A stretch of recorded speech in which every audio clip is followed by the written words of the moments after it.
And now we have entered the final days of hospice, palliative care. Um,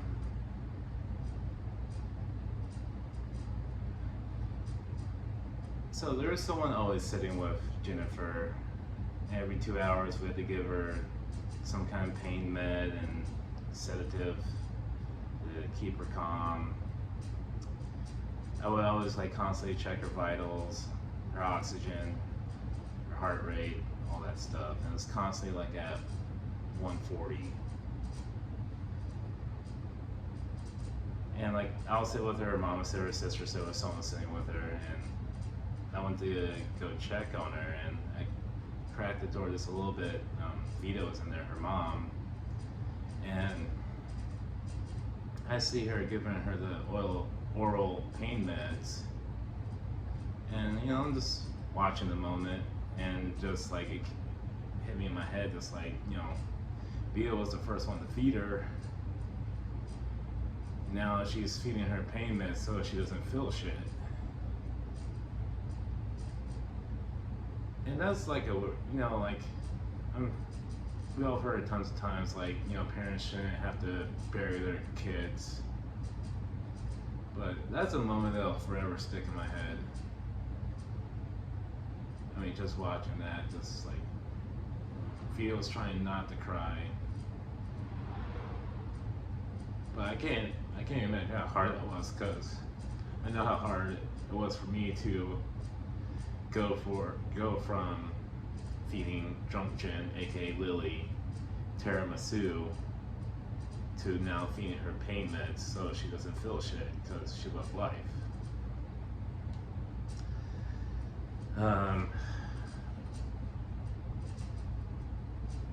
Then, in between this period of October 5th to the 8th, I was sitting with her, and I'll play her little clips on my phone from like TV shows we watch. We watch Parks and Recs. She loved John Ralphio and Mona Lisa, and just play like little highlights from her. I'll have one earbud, and she have the other. Just try to make life as normal as possible considering the situation. And Rick came in and he says, "Hey, how's my little girl?" I'm like, "I think she's okay." And now we're talking, and he's just like, "I don't even know what to say." I'm like, "Well, sing to her." He says, "I don't know what to sing." And I remember we went to her cousin's wedding in Tucson, and Sweet Caroline came on, and they had to dance to that. So I'm just like, sing your Sweet Caroline. So he did, and I backed him up with the bum bum bum, so good, so good. Oh, that's And all through those days, it was hard to sleep, as one can imagine. And I don't know if it was Rick or Vita, but they told me, "Hey, I want you to just, go get some exercise." So I went to the skate park, and there was just no mind-body connection at all. I was there for an hour, and for 55 minutes I ate shit. I fell doing tricks I've been doing since I was 5 years old, just constantly smacking the ground. Like I didn't believe in gravity, like pain didn't hurt me. Then finally I took one fall and it just put me down. I was laying on my back on the hot concrete, and I could feel the heat off the concrete, not really burning my skin, but it was uncomfortable. It was just nice to feel a different kind of pain for a little bit. I stare at the sun. Can't believe this shit.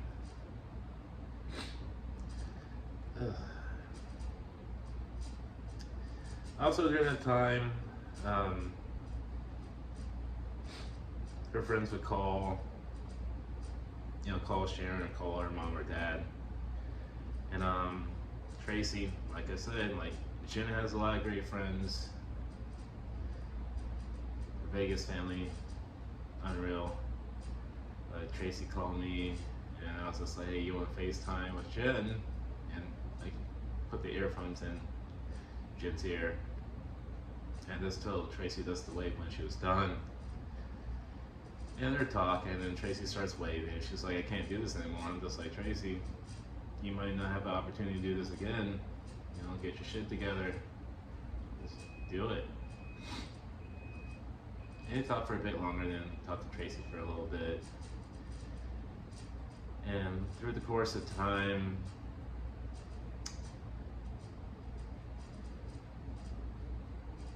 when you start to make the transition, you experience like mass cell death. And we had to like monitor Jennifer's temperature to make sure she wouldn't go into a seizure, I believe, for being too hot, like catching a fever essentially.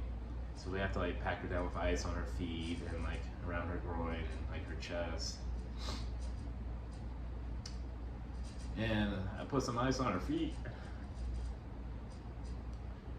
And like when it got like essentially the water, I took it off, and I was wiping off her feet and her ankles.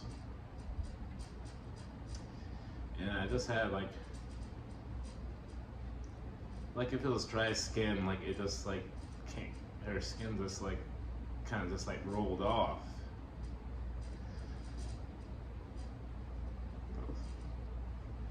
I was just like, fuck, this can't be real.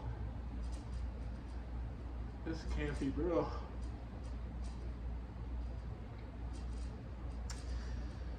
Ugh. I avoided this video for such a long time. When I started this, I want to be like in and out within a year. Not happening. Too much to deal with, too much to come to terms with.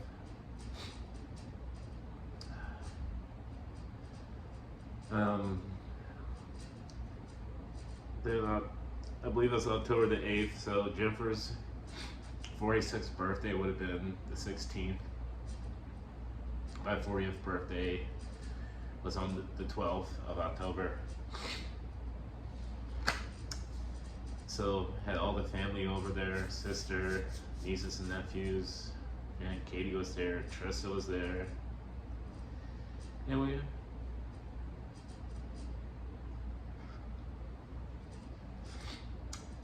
we had a birthday celebration for us.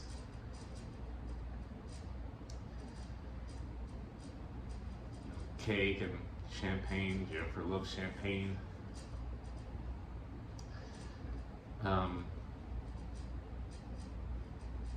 Quick little funny Jen story. When we will stay at home and just have some drinks, she'd be on the couch and she'll say, champagne please, and just throw her hand up and I fill up her champagne, and it was just our little thing. So I was sitting next to her by the bed, we were singing happy birthday, and we all did a champagne toast, and I'll take a sip, and I put my finger in the champagne, I rub it on her lips, taking their sip, and I'll be like, oh Jen, you're being greedy tonight, and put my finger in there in the champagne and rub it on her lips, and that's the last drink we shared.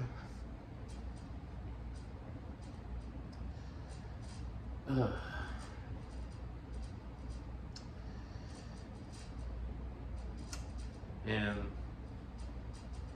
during this period, you just don't know what to do. You just rely on instincts, and she loved music. Everyone knows, you should know by now, she loved every damn song.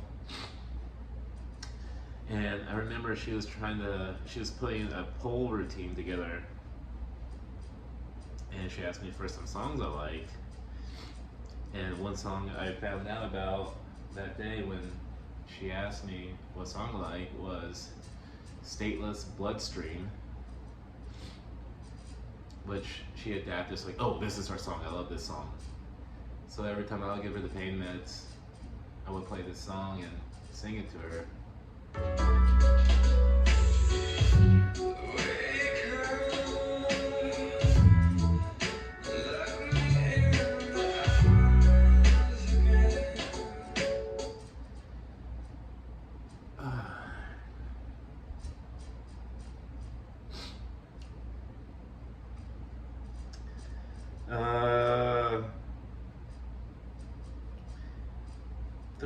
Throughout this time,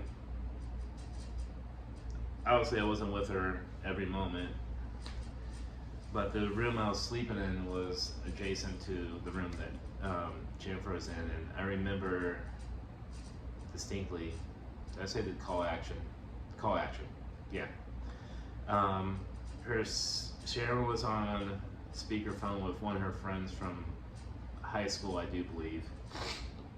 A good friend from high school. And I just remember this girl just pouring her heart out, just wishing they could go back to eating cereal after school, out of the same bowl, this and that, and yada yada yada. I don't remember everything because it was hard to listen to. But obviously people lose touch, have fallouts. Jennifer was very public of her journey on social media, on all platforms. I don't know if this individual had social media or not. But if you have someone in your life going through a struggle and they're putting their struggle on social media, just reach out to them. Don't have them tell you like, oh, like, it's late, I'll hit them up tomorrow. Because you might be just like this girl, bawling your heart out to someone that's not able to verbally communicate back. You know, you have to quit that what if life.